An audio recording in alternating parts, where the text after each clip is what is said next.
colon 423 get fame. That's 423 get fame. I would tell you to leave a message, but the truth is, I don't really care. I've had this hotline open for months, and not one of you jokers have what it takes to be famous like me. So leave a message if you want, but don't expect a call back. I've got way more important things to do than to waste my time on losers like Mascarita Sagrada and you all. Thank you, and have a nice day.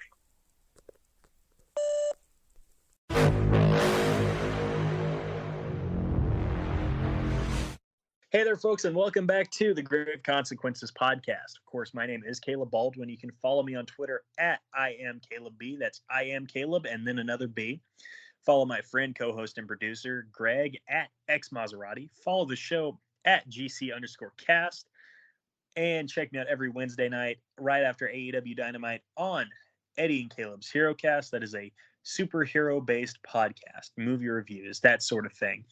Greg, we are here to review Season 3, Episode 6, and the working title is The Open Road to Revenge. And Greg, if you don't mind, I think we can just get right into it, my man.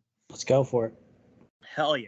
So we see Azteca in the locker room, minding his own, and then Chavo blindsides him with a chair. And then they do this kind of goofy, camera cut where it's like, we're seeing it from Azteca's point of view, and he's supposed to be getting hit in the head with a chair, but it's like clearly Chavo's stopping short. But it's meant to tell us that Azteca has been just brutalized with this steel chair. And that's going to be a theme throughout this episode, for what it's worth. Yep, they're going to continue the story. And this is one of those instances where it's very much influenced by B horror movies. Yes. The whole sequence. It's corny, but they kind of go for it on this show. Yeah. Yeah, but I mean, it gets better later. Also, Rey Mysterio comes in and runs off Chavo Guerrero. So Slapback play us in. So new band this week. And our first match of the night, and boy, oh boy, was I excited for this. Famous B and Dr. Wagner Jr. against the team of Son of Havoc and Mascarita Sagrada. And I loved that Son of Havoc and Mascarita rode in together, and Mascarita rode in a sidecar. I just loved that. They did this is another storyline that's continuing and progressing. And even though it's, a main event feud or storyline, there's no reason not to try your hardest with these kind of storylines.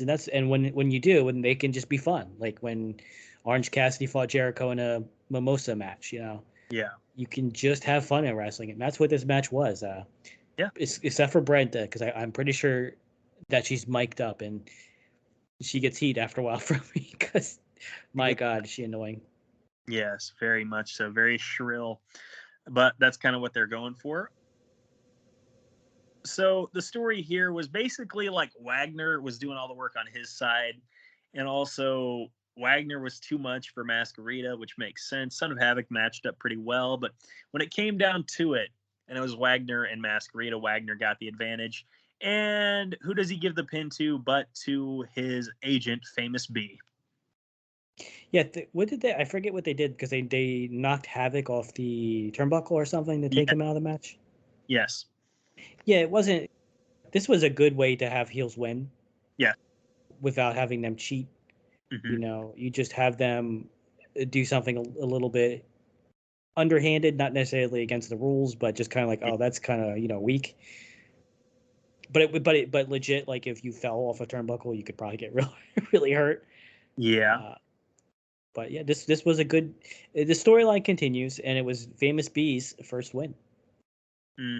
Famous B's first win, and it's funny because as he was pinning Mascarita, he was checking his heart rate. Yeah, because he used a stethoscope and he put that on his chest to count him out. Yes, and then we see another vignette, and the only thing we hear is that sometimes forever is just 1 second. They'll be here soon. Oh, I missed that. I must have looked away. Yeah, you must have. On to our next match, and this is for the Gift of the Gods Championship. We've got Sexy Star defending the Gift of the Gods Championship against Jack Evans. And before the match starts, Jack Evans just roasts the absolute shit out of Sexy Star. And he says, you know what? They're not going to call me the Dragon Slayer. They're going to call me the Star Destroyer. Yeah, I think he was doing like a poem or like some kind of spoken word. Yeah. Yeah. To a degree for sure. This was very athletic. This match was very technically sound. Yeah, Jack Evans can go in there with anybody and perform. Yeah, absolutely. And this is him in his probably his best. Yeah. So it's funny because this match comes down to we get interference from the Worldwide Underground, and what initiates the distraction is PJ Black playing air guitar.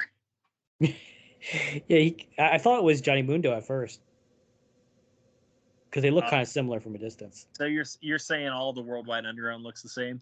Yeah, I'm pretty racist against the Worldwide Underground. I understand. But anyway, that air guitar distraction leaves a window open for Johnny Mundo to come in and spear Sexy Star, but that's not enough. And after this like 3-on-1 attack we have going on, the trios champions come out. They even the odds. And while I believe it was Phoenix was offering a distraction, if I'm not mistaken. Yeah, I think so. Anyway, one of the trios champions was offering a distraction, and Sexy Star takes a kendo stick and hits Jack Evans in the penis with it. Mm-hmm. And she hits a swinging neck breaker, the mid-card finish of all time, and gets the win and retains her gift of the gods. Yeah, that was one of those situations where a roll-up probably would have been fine. Yeah. But, I mean, neck breaker, that's a very, like, late 2000s mid-card WWE heel finisher. Yeah, even then it wasn't very believable, but maybe when Rick Rude did a neck breaker it was, but this is Jack Evans got hoisted by his own petard. You know, him and Worldwide Underground, they got a little too extra and they paid for it. And this continues the feud between them and the Super Friends, the Lucha Friends. Yes. But you notice Taya's not there. I think maybe her injury was real that one episode. I think so, yeah. So Chavo Guerrero was in Dario's office, and Rey Mysterio barges in. He's like, I know you took out Azteca, you piece of shit. Yeah, I don't even know why he's arguing. Guy carries a chair around, and the chair beat up his friend. But I love it. I just love that Rey Mysterio called someone a piece of shit. He's usually not very good at talking, but he does all right here. Yeah, exactly. And this triggers an altercation between Rey and Chavo, and it's some weird choreography in my opinion, but Dario loves it. Dario is staring at the violence in delight. Oh yeah, he loves being an onlooker. Yeah, exactly. And Dario says, you know what? Like, yeah, we can't do the Azteca match. We're going to have our churro and eat it too. Jesus Christ, dude. Anyway, we're going to have our churro and eat it too. And with that, Chavo, you have the chance of getting your revenge at Pentagon. And Rey, you have your chance of getting revenge on Chavo. Because tonight's main event is going to be a triple threat match. And I noticed as Rey was leaving the office, Dario kind of gave him like a knowing nod. I don't know what that was all about. Well, Dario respects power, and maybe he recognizes that Mysterio is the favorite. Mm-hmm. He did beat Puma, so I guess Dario does show respect to people like Sexy Star, and he'll still fuck with you. Yeah, still fucks with everybody, but he has a fear and respect of power. Exactly. Guys, I do apologize. This is going to be a micro episode, but it's quite frankly, it's really good. It's not as good as last week's, I'm going to be honest with you, but it's just a breeze, man. It's one of those episodes, you know? Yep. I mean, it really does flow. It's a good episode. I enjoy it, but what are we at the main event already? Yes, we are. Yeah, it just flows like this when you watch it too. Exactly. And the story of this match, I mean, Chavo and Rey just at each other's throats, and you know, Pentagon's in there, and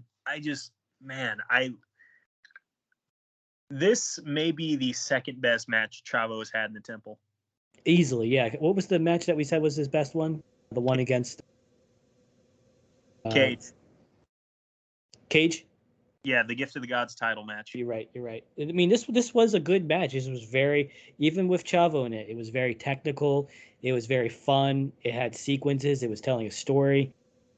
And my favorite part, if we're ready to get into the finish, yeah, Pentagon fucking wins. He beats Rey Mysterio. So like, this is one of those things where they're building him back up. It's still stupid that they changed his gimmick before his match, but they're building him back up. And they gave him, even though it was with assist from Chavo knocking Rey off the turnbuckle, and then Pentagon capitalizing, knocking Chavo out, and getting Rey in a package pile driver. But it's a fucking big W. This is a huge win for Pentagon. Yeah, absolutely, it's huge. Absolutely, it's huge. The package pile driver, and Pentagon pins Rey Mysterio clean in the middle, relatively speaking. Yeah. After the match, Chavo beats. Oh, pardon me. Pentagon goes to try and break the arm of Rey, but Rey fights out of it, and Pentagon powders out of the ring, leaving the scene. And as Rey's kind of holding court in the ring, Chavo comes in with a chair and just beats the crap out of Rey. Yeah, so like he's targeting the knee, the previously injured knee. In fact, the same knee that Chavo injured in WWE.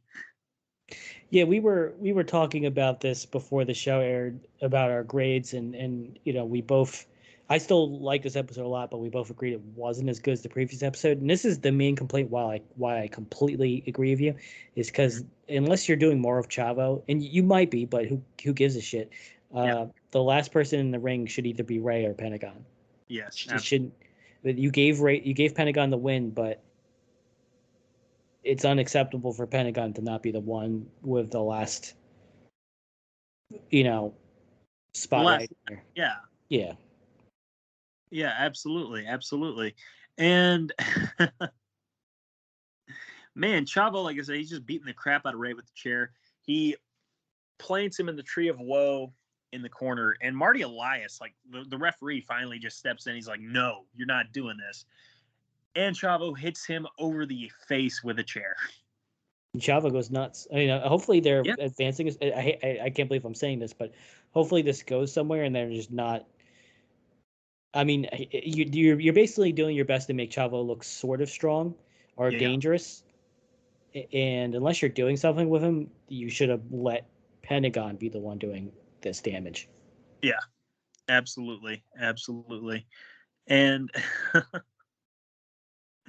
Chavo takes out the knee of Rey Mysterio to end the show, and that is the episode. And what are we going to grade this one, man? I'm going to go an even B on this one. I was just about to say an even B sounds fine. Like it's not a B plus. It's definitely not a B minus. A B is fine. Yeah. Good episode. And quite frankly, 2 good episodes we got to record here tonight. And with that, folks, we're going to get out of here. And just remember that if you see, if you suspect Chavo Guerrero's around you with a chair, you may be in for grave consequences.